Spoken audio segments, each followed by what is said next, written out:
Hello বন্ধুরা, তোমরা কেমন আছো? আশা করি সবাই ভালো আছে। আমিও তোমাদের ভালোবাসা পেয়ে অনেকই ভালো আছি। দেখো বাবুকে বললাম হাই, বলো বলবে না, রাগ করেছে তো তোমার পার্স পেয়ে খুবই হ্যাপি। তারপরে বললো হাই। দেখো আমরা সবাই যাচ্ছি, তো আমার মেয়ে প্রোগ্রামে আছে। তো কোন জায়গায় প্রোগ্রামটা হচ্ছে সাথে থাকো তো বলবো। তো তোর বাবাকে দিয়ে আগে পাঠিয়ে দিয়েছিলাম প্রোগ্রামে, আমি যেতে পারি না এই বাবুর জন্য, তো আমরা পরে যাচ্ছি আর কি। তো ভাবছি মেয়ের প্রোগ্রাম শেষ হয়ে গেলে তাড়াতাড়ি যে দিদি শাশুড়িকে দেখে আসবো, তো তাকে আমরা অটোতে নিয়ে নিয়েছি। দেখো আমরা এসে পড়েছি অটো ধরে প্রোগ্রামে। এই প্রোগ্রামের কিছু মুহূর্ত তোমাদের সাথে শেয়ার করব, কিন্তু গান দিতে পারবো না কারণ কপিরাইট লেগে যায়, জানোই তো তোমরা। তো দেখো প্রোগ্রামটা হয়েছে বদরপুর সালেবাড়ি শ্রীনগর কলোনিও বলে, কলোনিও নিদেন বিকাশ লোড স্যারের ঘরে হয়েছে। খুবই সুন্দর করে সাজিয়েছে, দেখো তোমরাও দেখো, খুবই ভালো লাগে। তো দেখো যাওয়ার পর দেখি আমার ফ্রেন্ড একজন বা বোনই হলো বসে আছে, ওনার মেয়ের একটা চ্যানেল আছে, ওটা সাপোর্ট করে দিও। পল্লবী নন্দী বলে ডান্স চ্যানেল, খুবই ভালো ভিডিও করে, ওর নাচেও খুব ভালো। তো আমার মেয়ের সবার গ্রুপ বসে আছে, প্রোগ্রাম করবে। তো কিছু মুহূর্ত তোমাদের সাথে শেয়ার করছি, পাশে থাকো আর ব্লগটা এনজয় করো। ব্লগটা দিতে আমার একটু দেরি হয়ে গেছে, মোবাইলটা অনেক প্রবলেম করছিল, তার জন্য দিতে পারি নাই। তো দেখো আমরা সবাই মিলে খুবই এনজয় করছিলাম, ভাল লাগছিলো সব মুহূর্তটা। দেখো আমার মেয়ের গ্রুপ ডান্স করছে ওরা। লাস্টের দিকটা খুবই ভালো লেগেছে আমার। তোমাদের কেমন লেগেছে অবশ্যই বলবে, না দেখলে তো মিস করবে। তো পাশে থেকো, দেখো, আশা করি তোমাদেরও ভালো লাগবে।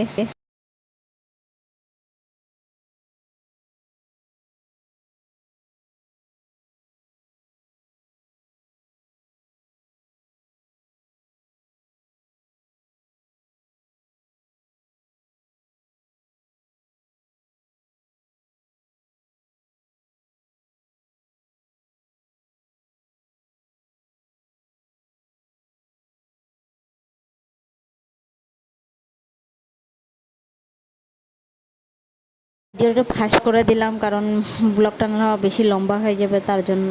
দেখো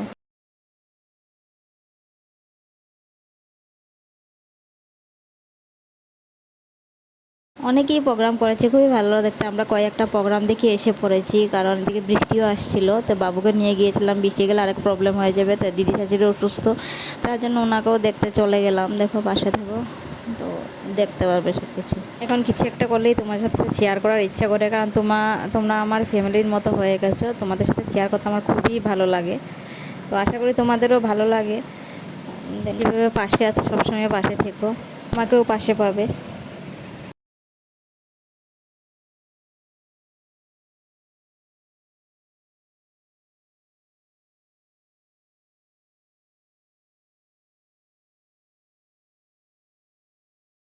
দেখো প্রোগ্রাম থেকে আমরা বেরিয়ে গিয়েছিলাম, এর দোকানে ঢুকেছি কিছু নেওয়ার জন্য, খাবার তো নিয়ে তারপর আমরা চলে গেলাম দিদি শাশুড়ি করে। দেখো তোমাদের আশীর্বাদে আমাকে সবাই ভালোবাসে, শ্বশুরবাড়ির মানুষ। দেখো দিদি শাশুড়ি অনেক বয়স হয়ে গেছে, আমার সাথে মিলে উনি খুবই খুশি হয়, আমারও খুবই ভালো লাগে ওনাকে।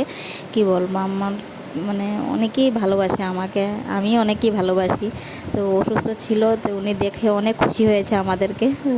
বললাম চলে যাই, দেখেও আসবো। তার তোমার দিকে বলে না, রত দেখা হলো, কলা বেচালো, ওটাই। আর উনি তো এখানে থাকেন না, অন্যখানে থাকেন। তো এসেছিলো ডক্টর দেখাতে, তা ভাবছি তারপর দেখ আমরা এসে পড়ছি ঘরে।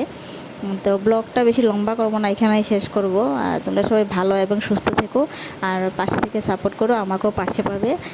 আমার বাবু ঘুমিয়ে গিয়েছিল শ্বশুরের কুলে। ভিডিওটা ভালো লাগলে লাইক কমেন্ট শেয়ার সাপোর্ট করে পাশে থাকবে। আর সবাই সুস্থ এবং ভালো থেকো। Take care, bye by.